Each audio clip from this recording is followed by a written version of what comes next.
All right, so being in federal prison, I know it's not, you know, like being in your regular state prison, but I know you still had to see a lot of crazy stuff go down. You served 7 years. So what's some of the stuff that you know, seen? I know like niggas probably trying to smash COs, all type of stuff. Like what was going on? Yeah, it's a lot that you hear about, but actually being involved in it's a different story. You know what I mean? For sure. Shit is getting niggas is in there getting rich too. Like I seen a nigga like vicariously, like, you know, on the outside build a house from the ground up, $300,000 house. From inside? Yeah, from inside. Like I'm talking about cell phones going from 5 to 10,000 at one point. And cell phones is a big thing. Yeah, and for sure. Everybody wants a phone because they want to stay connected. I mean, nowadays you seeing guys going live on TikTok and Instagram from prison. It's like crazy. It's real. Nah, it's real. And them motherfuckers expensive. And then I ain't like no refund on it if it get popped that day.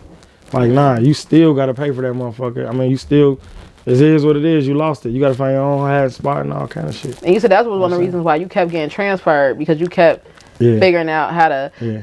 Is it that easy to get the phone in there, or is really? Nah, hell no. It's, I mean, it depends on where you at. If you at a camp, I've been to a camp as well. But if you at a camp, you can just walk them bitches in. But in the you know, in the upper levels, it's kind of difficult. You know what I mean? It's kind of it's real. Motherfuckers throwing shit over the fence.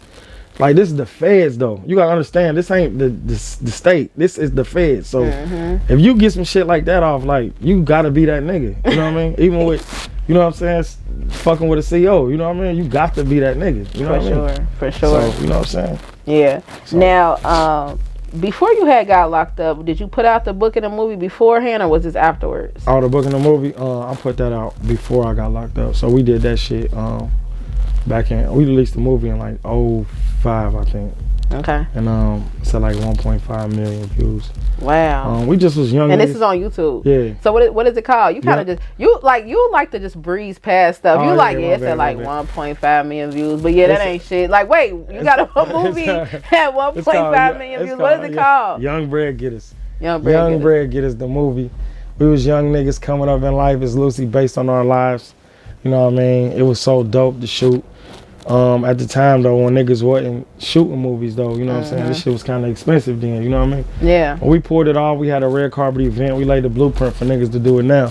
So shout out to everybody who doing it now. I'm still doing it. We got some more shit coming too. So when you was in the feds and niggas heard about everything that you had going on in Dayton, Ohio, was they kind of shocked like, damn? Or is that because you're in the feds, it's a lot of guys that you were meeting that was somewhat similar to you in a way? Were you meeting guys that were similar? Strangely enough, it's a lot of niggas who in there that's just freestyling. Like, that ain't got it for real. The feds is blind, crippling, crazy. They locking up anybody nowadays. So like the federal, when you used to go to the feds, it's like, damn, you went fed. Now junkies is in this motherfucker, like chomos, niggas who faking, niggas who do, you know, 28 months and be like, and come home and brag about not telling. Like, nigga, you only got 28 months. Who the fuck is you gonna tell on? Like, and some of these rappers do the same shit. They come out braggadocious. Oh, nigga, I took my time like a man. Like, nigga, get into some real trouble. When you get into some real trouble, and then you can talk to me about not telling. Man. But these niggas be freestyling, man. You know what I mean? But yeah, we released that shit beforehand. Yeah. It was dope. That's pretty cool. Yeah. How does it feel too with seeing like in the blogs now and just period how you see like, you know, even in the Young Thug in the YSL Rico trial, how his homeboys snitching on him is what kind of kick-started the whole ordeal, and now he's becoming like famous on social media. People paying to interview him for being a guy who has done like a hard time, 7 years. How is that like watching all this shit unfold? Do it make you feel like the game is just really fucked up now? Yes, I think it's definitely needs to be definitely looked into, like reconstructed of some or what have you. Because like when you look at a fucked up situation, like you don't want to be part of fuckery. You know what I mean? Like, so like the fuckery that's going on, like when you in this game, like it makes you a part of it, like like it or not. You know what I mean? Just a part of the game.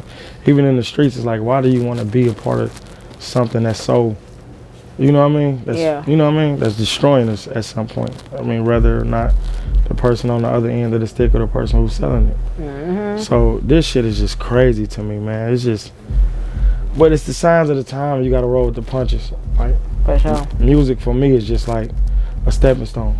Like I'm bigger than the music. I know I'm a brand. I know I can just sell anything. I got coffee coming. I got fucking. You got a whole merch line, man. You Google this guy and the merch pop up and everything. I'm like, dang it. Can you explain to what that symbol is? It's on your hoodie. Oh, earner, man. It's the earner symbol. I believe everybody is the earners. These the glasses too. You know what I'm saying? And we getting our feet wet, man. We having fun with it, and we just trying to embrace the culture. You know what I'm saying? It's just like it's shit to sell. You know what I mean? Like I said, I'm in business to do business. Like, you know what I'm saying? So, especially when you you know, influence anybody. You know what I mean? Hell yeah. Got the construction shit popping. We're doing a lot. We trying to keep it motivated, trying to keep going. You know, man. That's what I want to talk to. So when you first got out, what was your first day out like? You know, after feds, man. What was it like for you? Your first day out? It was surreal. It was definitely surreal. It was one of them days that you couldn't believe that was coming. Like you couldn't believe it was coming. Like I woke up that day. I was just like, I don't know what the fuck to feel like. I kicked it with a couple of the homies. A couple of my guys walked me, took my last walk up to the R&D or whatever. They was, you know, a couple other people got out at the same time. For sure. They was passing out envelopes with money. They didn't give me one. You know what I'm saying? Why? They said I had too much money on my account already, so they didn't give me no money. Damn. You know what I mean?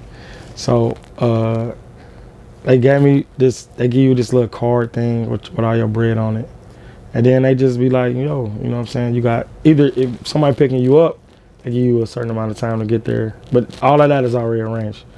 And then if you getting dropped off, it's a van that drop you off to the airport or whatever the case may be. So I popped in the car, man. It was just a movie, man. Just like caught up the guys. I surprised everybody, surprised my mom. Where you had to get picked up from? In front of the prison. Oh, I'm saying, where were you at? Oh, Milan. I was in Milan, Michigan. Okay. At this time, so. And I went home, you know what I'm saying? I think my girl handed me, I think like it was like 20,000. And I just had that on me for shits and giggles, honestly, because I didn't do nothing. I had to go straight to the halfway house. So your girl was like, hey, here go 20 bands real quick. Like, you home. Yeah. Go do you. Get right for what you know. Yeah. Wow. Yeah. She wrote it out with you that whole time. For sure. Like I said, I had a lot of support, though. I had a lot of support. There's a lot of people who roll with me. Like, as me, I require a lot. You know what I mean? Like, so I work in women. Like, me and women got a different type of bond than me and niggas do, even though I got a big crew. But in order to get the job done, I believe that every man should connect on a level with a woman. You know what I mean? To get rich with a woman anyway. You Yeah, for sure. So, that's what's up, man. You made sure you had that support system. You came home, you was like, it's back on. I know that had to feel good to come home with all that love. Crazy, man. It was crazy. It was like, did they throw you a party? Yeah, the party was crazy. Tell me about the party. Come on, you being modest. Look, all right, look. So the party was so crazy. I was still in the halfway house, but I snuck in through the party. Okay. But it's so crazy because shout out to the halfway house. One of the guys know me. I don't know how, but he know me. So when I would walk out, he would say some shit like, you know, be careful this weekend. And so I'm like, damn. So when I came back in from the party, he was like, how was the party? And I'm like, what the fuck? You know, they gotta blow you in. And I'm like, pause on that. And so I'm like, what the fuck is you talking about? So, you know, he explained that then he just went straight into the music. Like, yo, I like this song. I think you should re-release this song, and et cetera, et cetera. So he was ultimately a fan, which was super dope. Yeah, super dope. Yeah. And then, like, when you're going through this journey, it's a lot of ups and downs, and it's super fucked up. Like, it plays with your mind a lot when you're really, really trying to do this shit. Right. So, like, I ask God for premonitions throughout everything that I'm doing. And he reminds you that you're on the right path. Like, that one, the only CO that pulled me to the side and was like, yo, I like this song. Like, and that shit makes you, you know what I mean? Make you feel good. Yeah, hell yeah. For sure, that's what's up.